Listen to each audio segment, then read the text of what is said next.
vamos a quedar escrachados en el video, entonces es necesario usar la amplificación. Bueno, les decía, muchas gracias por la presentación y por la invitación a participar en esta actividad y por la posibilidad de poder compartir con Laura y, digamos, en representación de Laura, con los compañeros y compañeras del Taller Ecologista de Rosario, que es una organización que yo aprecio mucho desde que empecé a trabajar en cuestiones ambientales. Y si bien es cierto que yo vengo actualmente por la Universidad de la República, una primera confesión es que mi acercamiento a las cuestiones ambientales no tiene que ver con mi formación académica, sino que me vinculo con las temáticas ambientales a partir de mi militancia en una organización ambientalista de Uruguay. Trabajo en una organización ambientalista en Uruguay hace ya más de una decena de años. Vieron que cuando pasan los 10 años uno deja de contar la exactitud, digamos, del transcurso del tiempo. Pero bueno, mis preocupaciones sobre las cuestiones ambientales vienen de ahí o surgen de ahí. Mi formación en las problemáticas ambientales, en esta perspectiva que voy a tratar de compartir con ustedes ahora, viene de mi vinculación con las organizaciones y con las luchas ambientales y digamos, es a partir de ahí que yo empiezo a meter estas preocupaciones a mi formación académica, ¿sí? Pero no arranca de la universidad, y eso me parece que es no por autocentrar en mi experiencia, pero me parece que puede ser la situación de muchos compañeros y compañeras, porque, por ejemplo, a lo largo de mi formación de grado en antropología en Uruguay, yo no tuve ningún seminario, ni ninguna asignatura, ningún taller, ninguna salida de campo que tuviera que ver con cuestiones de medio ambiente, ¿sí? Y yo sé que ustedes pensarán que fue hace mucho tiempo que sucedió eso, que yo tuve en mi formación de grado, pero les puedo asegurar que actualmente en la Universidad de la República, en las carreras del área social,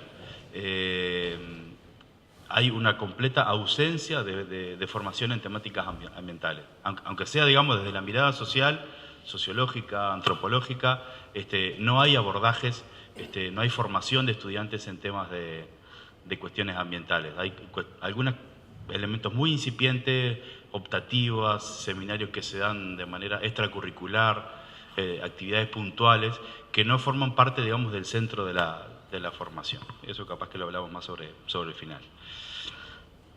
Entonces, para arrancar, digamos, yo quería descomponer los dos elementos de la mesa, ¿no? Nos convocaron a hablar en este panel y en el taller siguiente sobre investigación militante y ambiente. Entonces, primero descomponerlo de investigación militante. Lo que yo hago en la Universidad de la República no le llamo investigación militante, no le llamamos investigación militante, no tiene ese nombre. Pero de acuerdo a la definición que nos planteaban ayer Humberto y Breno de investigación militante con la que parte el grupo de trabajo de Claxo, sí hay muchas cosas que hacemos en la universidad que podrían incluirse debajo de esa categoría. Por ejemplo, algunas actividades de extensión universitaria, algunos procesos de investigación participativa o algunos elementos de lo que estamos trabajando ahora que le llamamos diálogo de saberes, ¿sí? Son cosas que reúnen varios de los elementos que se incluyeron en esta definición de investigación militante. Entonces, por ahí, digamos, la aclaración. O sea, si yo no les voy a venir a decir ahora que yo hago investigación militante en Uruguay porque no lo hago con ese nombre. Pero sí lo que hacemos encaja dentro de esta descripción que nos plantearon los compañeros y compañeras del grupo de trabajo de Claxo. Por otro lado, el ambiente, ¿no? Investigación militante y ambiente. Planteado así parece como que fuera un campo temático, ambiente. Y en realidad, si retomamos la definición que ayer nos proponían Humberto y Breno sobre investigación militante, la investigación militante requiere sujetos sociales que interactúen con nosotros. Entonces la pregunta o la pregunta disparadora, que quizás puede ser alguno de los elementos para retomar en el taller, es ¿cuáles serían esos sujetos del ambiente que intervienen en la investigación militante, ¿no? Y ahí, digamos, yo no conozco algo de las cuestiones ambientales en Argentina, pero no demasiado, y me imagino que puede suceder lo mismo que sucede en Uruguay, que cuando uno le dice ambiente, uno piensa en organizaciones ambientalistas del tipo Greenpeace, ¿sí? Del tipo Vida Silvestre, ¿sí? Esas organizaciones que promueven la conservación de los grandes mamíferos, de los citopandas y ese tipo de cosas, que están bastante desconectadas de la vida de las personas, o de la vida cotidiana de las personas en nuestros lugares. Y hay un autor que a mí me parece muy, muy importante para pensar estas cosas, que es catalán, se llama Joan Martínez Salier, y él dice que hay un cierto tipo de ecologismo que es un ecologismo popular. Él dice el ecologismo de los pobres. Y él, digamos, lo que plantea es que hay una serie de luchas sociales que son luchas ecologistas, aunque las personas no se autodenominen como ecologistas o como ambientalistas. Y él incluye ahí, por ejemplo, a los indígenas, a los campesinos, a los afrodescendientes, ¿sí? a los pobres y a los excluidos del tercer mundo. Y él dice, las luchas que esas personas dan por su supervivencia son luchas ecologistas, porque tienen que ver con una consideración de determinados bienes como bienes comunes. ¿Sí? Y ahí, por ejemplo, está la lucha por la tierra, la lucha por el agua, la lucha por las semillas. ¿Sí? Entonces, digamos, hay una serie de procesos de disputa que, digamos, son conflictos sociales amplios que apelan a cuestionar el modelo social en el que vivimos, en las cuales las organizaciones campesinas o las organizaciones indígenas no se autodefinen como ambientalistas, pero dice este autor, bien podemos pensar que es un tipo de ecologismo, un tipo de ambientalismo, es un ecologismo distinto, es un ecologismo popular o de los pobres, como le llama él. Entonces,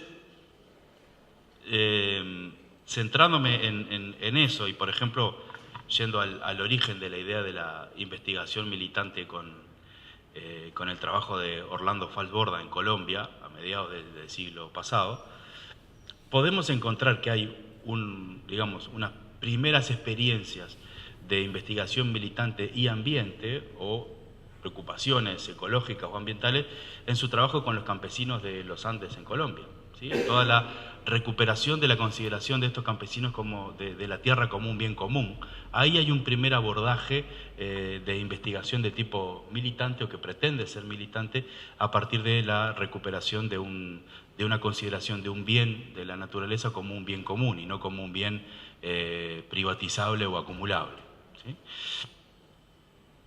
Y después, digamos, yo quería hacer como un raconto de algunos elementos que se dan en un recorte, si llamas, ambiental de temáticas a partir de la década del 60 y del 70 en todo el continente. Y quería empezar por una serie de experiencias que se dan en Estados Unidos, que aunque nos parezca difícil pensarlo, ayer Breno también lo traía, ¿verdad? Hay un cierto tipo de investigación militante que tiene lugar en Estados Unidos que nosotros pensamos, digamos, que es la academia quizá más cerrada sobre sí misma, ¿no? Más conservadora. Son experiencias que surgen, sí, al igual de este ecologismo popular que les planteaba con esta idea de Joan Martínez Salier, que surge de la movilización social, ¿sí? En particular de la movilización de los afrodescendientes en Estados Unidos. Todo el movimiento, ustedes saben, a partir de la década del 50 y del 60, el llamado movimiento de defensa de los derechos civiles, ¿sí? Que reclama, digamos, denuncia la discriminación que sufren los afrodescendientes y reclama su derecho a, por ejemplo, el voto, o a la igualdad, digamos, al tránsito en espacios públicos, el acceso a la educación, ¿sí? En una decena de años, ya en la década del 70, deriva en otro tipo de movilización, ya que algunos de los militantes de este movimiento afro comienza a percibir que en sus barrios, en los barrios negros, es donde comienzan a instalarse las industrias más contaminantes del país, las industrias tóxicas, ¿sí? Entonces, ahí comienzan los primeros trabajos militantes de gente vinculada a la geografía, a la cartografía, entre ellos un geógrafo muy importante que se llama David Harvey, que es británico, pero que hace muchos años que vive en Estados Unidos, y lo que comienzan a hacer es trabajar con mapas, y empiezan a superponer mapas de los barrios de las ciudades, y lo que hacen en esos mapas es superponer dónde vive la gente más pobre, dónde vive la gente afrodescendiente, dónde vive la gente que tiene más enfermedades vinculadas a la contaminación, como enfermedades respiratorias, cáncer, etcétera, y dónde están ubicadas esas industrias contaminantes. Y comienzan a ver que esos mapas se superponen casi que de manera exacta, ¿sí? O sea, los lugares donde el suelo urbano tiene menos valor es precisamente donde viven las personas afrodescendientes, es donde están los procesos contaminantes más graves o más perjudiciales. Entonces comienzan a darse cuenta de que ese modelo de organización de la sociedad que es el racismo tiene un correlato ambiental, tiene un correlato en la calidad de vida, en la salud de las personas. Y es en ese entonces en que el movimiento de defensa de los derechos civiles no se transforma, sino que digamos hay una parte de ese movimiento que se vuelve un movimiento que se llama de racismo ambiental, que lo que hace es denunciar las consecuencias ambientales del racismo.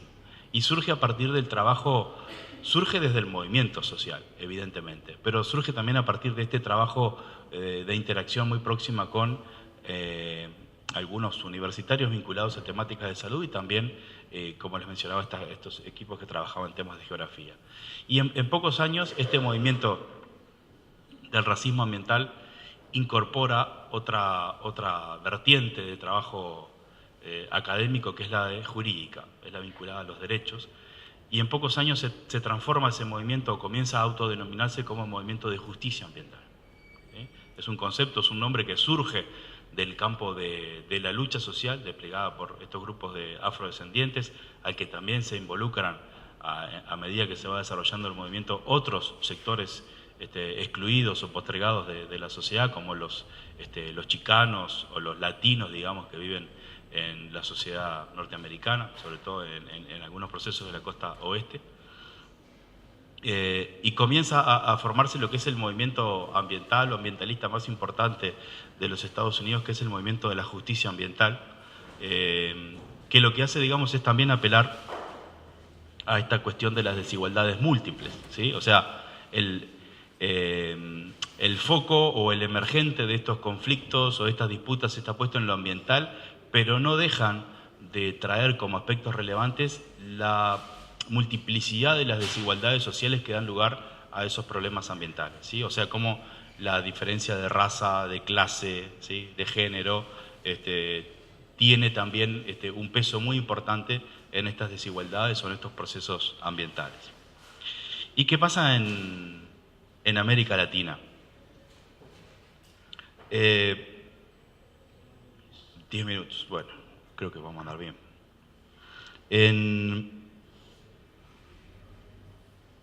En algunos países donde la clave étnica o racial es un factor de discriminación, es un factor de desigualdad muy importante, como por ejemplo Brasil, como por ejemplo Chile,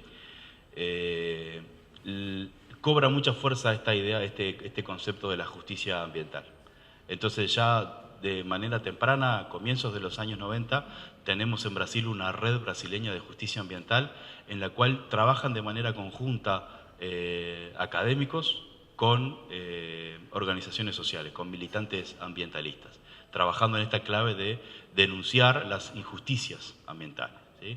Y en Chile también hay una organización bastante importante de alcance nacional, que es el Observatorio Latinoamericano de Conflictos Ambientales, que retoma esta clave de justicia ambiental y que en su vinculación con los conflictos donde la clave étnica, digamos, la clave de resistencia de los pueblos originarios, es un elemento, digamos, diferencial para un cierto tipo de conflictos ambientales.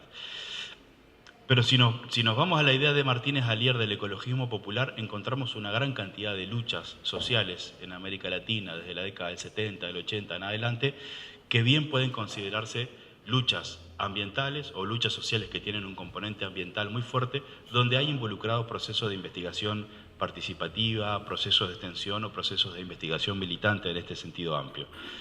Tenemos las luchas campesinas por la tierra, ¿sí? Hemos compartido estos días con compañeras del MST o de las organizaciones campesinas de aquí de Argentina. Digamos, el movimiento Sin Tierra en Brasil surge básicamente a partir de la conexión o del trabajo de las organizaciones campesinas con las comunidades eclesiales de base y también con universitarios que apoyan ese proceso, con técnicos, ¿sí?, que apoyan esos procesos de organización social de base. Lo mismo sucede en Brasil con otro movimiento muy fuerte, que es el movimiento de afectados por represas, ¿sí? O sea, durante la década del 60 y el 70, una de las iniciativas de la dictadura brasileña, como toda dictadura, es, ¿no?, la apelación a las grandes obras de infraestructura. Se genera gran cantidad de represas, tanto en la zona norte como en la zona sur de Brasil, y lo primero que generan es grandes comunidades de campesinos desplazados del lugar donde vivían, desplazados de la tierra. Entonces ahí hay, también a partir del trabajo de las comunidades eclesiales de base, también a partir del trabajo de algunos técnicos, el surgimiento de las comunidades regionales de afectados por represas, que luego dan lugar a un movimiento nacional de afectados por represas, y esas comunidades regionales lo que empiezan a hacer es hacer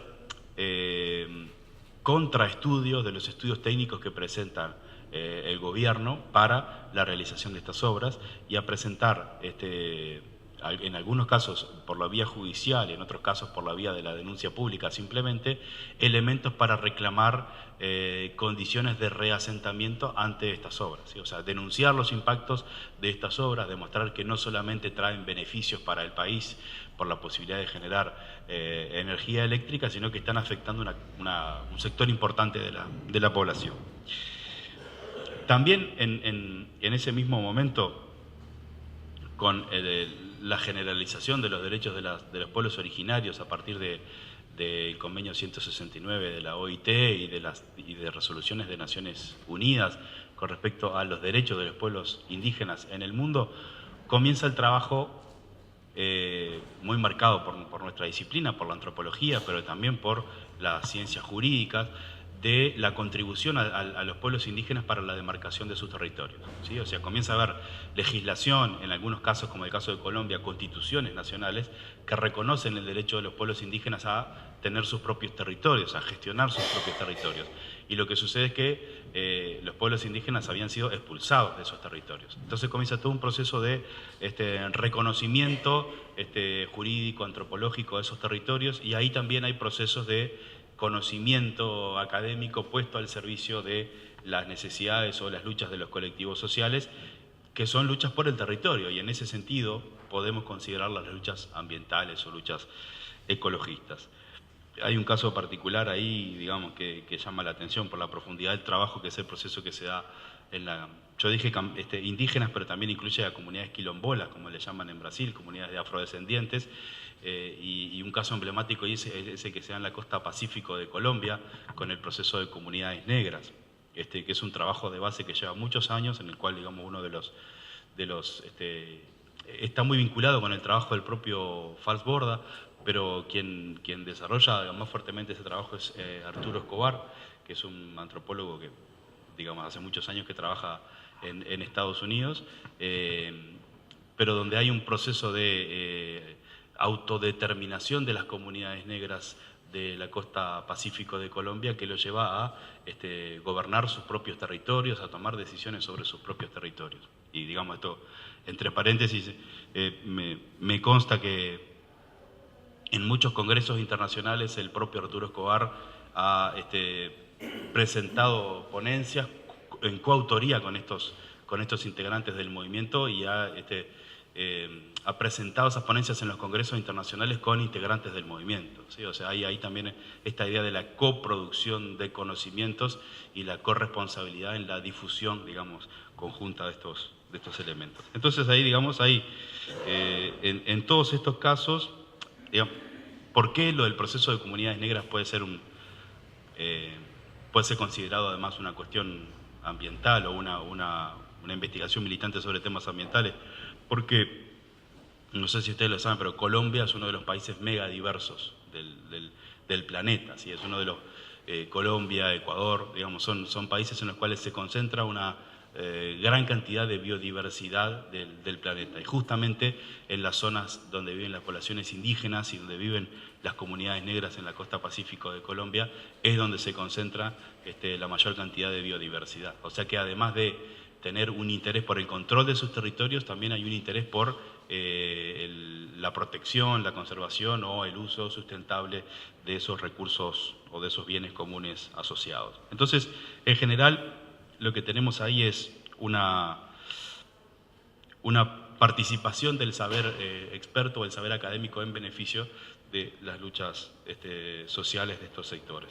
Pero tenemos además, digamos, en términos generales, ayer nos hablaba Breno de estas teleologías, digamos, de las cuales no hemos salido, ¿sí? Él decía, bueno, cuidado con pensar que el progresismo fue un gran avance sobre el neoliberalismo. Él dice, bueno, en realidad hay muchas cosas de fondo que siempre estuvieron presentes y que él decía algo así como, ¿no? Decía, bueno, la idea dominante de progreso, modernización, desarrollo, ¿no? Son como finalidades que han estado presentes más allá del cambio de signo de los gobiernos y más allá de que se redistribuya un poquito más o un poquito menos la riqueza. Y en realidad ahí hay una gran cantidad de sectores sociales que han sido siempre víctimas de estos procesos de desarrollo, de progreso, de modernización.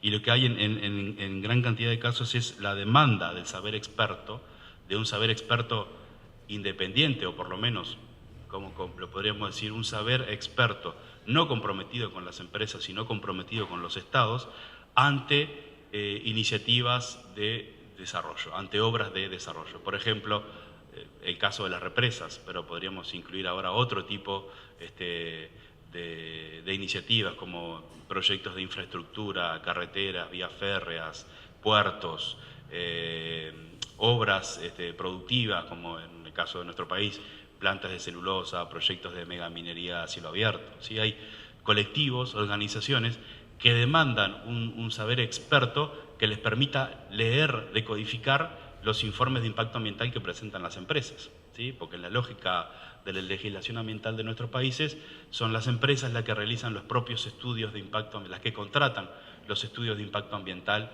para estos emprendimientos. Y los estados, a partir de esos informes que presentan las empresas, toman las decisiones. Y lo que sucede con la gran mayoría de los colectivos es que no tienen elementos técnicos para decodificar esos informes. Entonces también ahí hay procesos que han dado lugar o pueden dar lugar a lógicas de trabajo de este tipo de investigación militante. También ahí también podemos incluir procesos como los juicios ciudadanos o como el trabajo que se hace aquí desde la Universidad Rosario con los pueblos fumigados. Entonces, ya como para cerrar, digamos, a mí me parecía que además de estos elementos muy generales, traer algunas cuestiones que tienen que ver con la aparición en el campo académico de conceptos que surgen de las luchas sociales, ¿sí? Este concepto de justicia ambiental es un elemento que surge en el propio campo del movimiento de resistencia a la contaminación, que denomina su lucha por la justicia ambiental, y a partir de ahí surge un concepto. Entonces, digamos, hay hoy un concepto que aglutina una gran cantidad de trabajos académicos, que es el concepto de justicia ambiental. Pero lo mismo sucede con el concepto de soberanía alimentaria, ¿sí? Muchas de los trabajos que hacemos, de los proyectos que hacemos, de las presentaciones que hacemos en congresos, de ejes temáticos de congresos, tienen que ver con la soberanía alimentaria, que es un concepto que surge de la lucha de las organizaciones campesinas, ¿sí? Hace no mucho tiempo, hace no más de 30 años. Entonces, digamos, son elementos que es interesante recuperar, decir, bueno, hay procesos de trabajo con organizaciones, de trabajo con colectivos, que incluso generan maneras de entender el mundo, maneras de comprender el mundo. Y después, digamos, también no dejar de lado, no descartar otros tipos de investigación militante o de coproducción de conocimientos que tienen que ver con un ecologismo distinto al ecologismo popular de Martínez Alier, que él dice son conflictos por la supervivencia de las personas. Él dice, en el primer mundo global, tenemos conflictos por la abundancia, ¿sí? ¿Qué hacemos con nuestra basura? ¿Qué hacemos con la energía que necesitamos para nuestra vida? ¿Qué hacemos con las tecnologías? ¿Qué hacemos con el agua? ¿Qué hacemos con cuestiones como la obsolescencia programada, que hace que los aparatos que usamos dejen de ser válidos? Y ahí también hay, digamos, una demanda de un cierto tipo de ambientalismo, bien distinto a este otro que caracterizaba al principio, de conocimiento técnico que sirva para sostener argumentos políticos, ¿sí? Es un tipo de demanda de un conocimiento que sea útil para el compromiso social. Y bueno, después yo tenía algunos apuntes que los puedo dejar para cuando hagamos la ronda de taller, sobre algunas cosas que hemos hecho en la Universidad de la República sobre cuestiones ambientales y con una pregunta general para discutir, que es qué cosas se pueden hacer desde las universidades públicas del Mercosur para trabajar en investigación militante, como le han llamado aquí en el seminario, investigación participativa, extensión, diálogo de saberes en cuestiones ambientales a partir de la experiencia que nosotros hemos llevado adelante. Muchas gracias.